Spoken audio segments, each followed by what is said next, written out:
All right, today our argument is that Korean education system promotes a less prepared social society later in life. And I'll start out by saying that Koreans spend so much time in class during middle and high school that they don't have any time outside of their schooling to hang out with their friends, to develop the social skills that they need to be better at communicating later in life. I interviewed one of my friends and she agreed, and she said that when she was in high school, they went to school from 7 a.m. until 9 p.m. As soon as she got out of school at 9 p.m., she went home, she did her homework, and then after she got done with her homework, she basically went to bed. She was so tired with the day. Also, the friends that they make in school go away. Because once you get to university, you get into a different major, and then your friend group is chosen for you. Many of the students in university come in slightly immature because they never had the time in high school to go through these things and to be responsible or to have social skills be developed.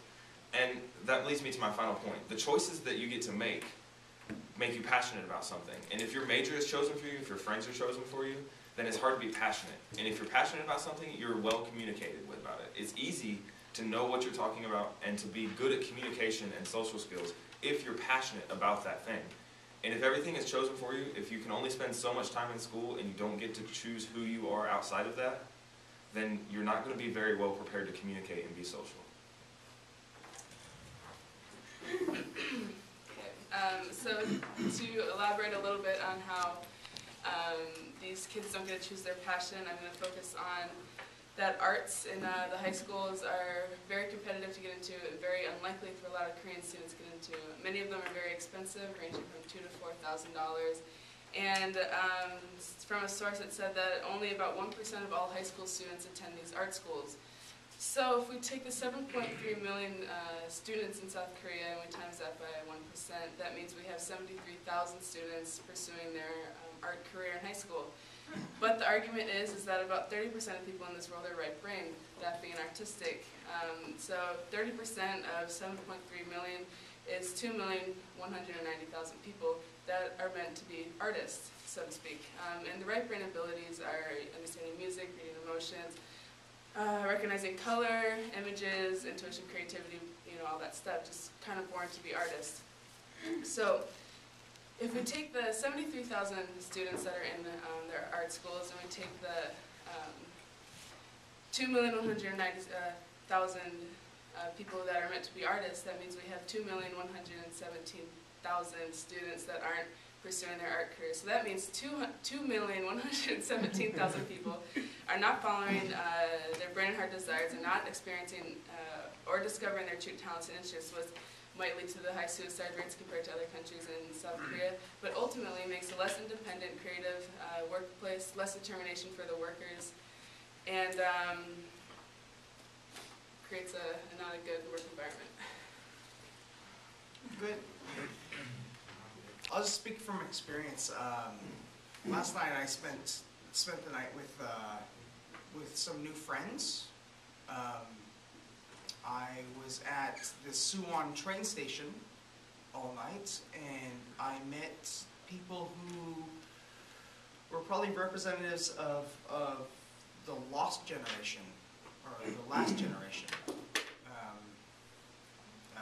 Ajushis and Ajumas who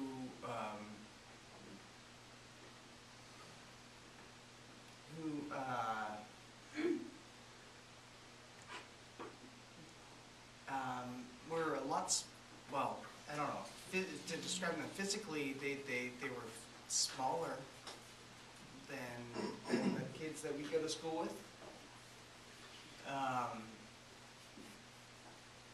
And they didn't get the benefit of an education, maybe, most of them.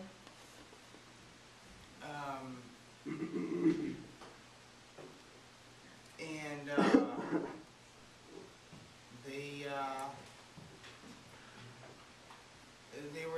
they were generous, but they didn't have anything to give. And they were wonderful people. I spent the night with wonderful people last night, but people without anything to share. They wanted to share, they didn't have anything to share. So, That's pretty Mr. Rebel, give me. Okay, no, you know. Yeah.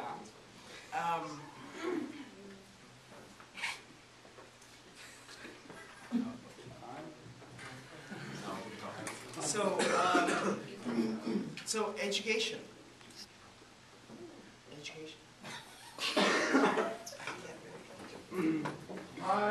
Speak up. Okay, we're out of time. Sorry.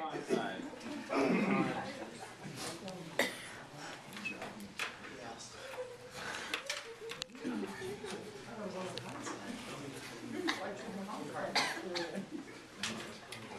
No, you're perfect.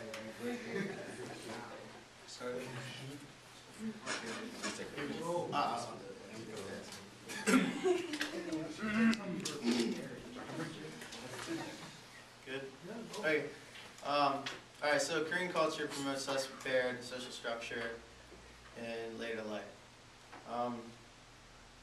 Disagree with that. So, but let's look at the history of Korea real quick. Okay, so you have this history of this full out on oppression, starting in the early 1900s. Let's say it ended with Korean War, 1953. Okay, so after this you had multiple presidents that are pushing for a Korea that is very independent and hardworking and wants to promote a lot of growth. So if you can picture this mindset of you being oppressed for so long and you don't have this whole educational background and your country's pretty much in the toilet, and after this period you want to grow your country. So with these presidents and these leaders telling you to, you know, that whole fighting method, like push.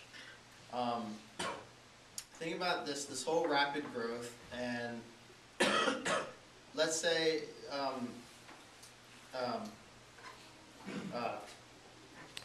okay, this saying that there's no social structure. There is social structure, just maybe in some different places, and it's more important in certain places than others. It's more important in this whole working, the work atmosphere, instead of so much in the what we call just friendships. It's not like Koreans don't have any friendships. They have friendships, but because of this past history, you can see how now that they're in these schooling systems, you know, these crazy majors and stuff, and they're really working hard. But it's not like they get to, dang, that's holy crap. I totally thought I had more time, that's why. To pick up from Aaron's point, he made a point where their history, their background, they're surrounded by very strong countries. So if you look at that, they look at themselves, they group together, they're a very group-oriented society. We cannot look at Korea the same as we look at America, because they have a different style of society. America is very individualistic, and Korea is very group-oriented. So from the ground up, the youth is supported by their community. It is also in their education. The people they know from when they were young to when they're old, they connect with these people. And so wherever they are prepared to be out in the workforce, or you have the community and say like, oh, I have this connection who can help me, or I have this connection that can help me. So you cannot say that Korea's culture and society does not prepare the youth for the future. In their education, they have majors that help them get the jobs in the future. They have teachers, their family friends, cousins, whoever it is. That support system is there. Because the idea is they support their youth in education because of Aaron's point, where from a background that did not have the strong education system, now they do. And through that, they have connections, they have knowledge, and their future lies. And that is my point. Okay, South Koreans do have a very good social structure. And this is because they are some of the most educated people in the world. Julia Lee from the Chungang University published an article on the dynamic growth models of academic achievement within South Korean adolescents. This model proved that self-esteem is directly related to academic achievement. The higher they achieve academically, the higher self-esteem they have. Self-esteem is what you need to develop a social life. It's how you feel about yourself and how you perceive others feel about you. Now, to prove that they have high self-esteem, let me give you some facts on their educational system. The OECD, the Organization for Economic Cooperation and Development, stated that within the range of 25 to 34-year-olds, South Korea ranked highest as having 65% of their population with a higher education in that age range. U.S. only ranked 42%.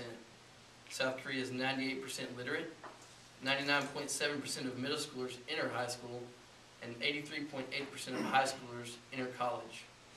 The study ranked Finland and Korea as having the top education systems in the world. The U.S. sadly ranked 25th out of 34 in that area. The OECD suggests that one way to mitigate a weak labor market is to provide higher education at low costs. If everybody has a job, I'm going to assume that everybody's more happy. Now, this higher education that they are receiving gives you a better outcome for success, better working conditions, opportunity for new abilities, and an increasing probability of a high social and economic status. That's all.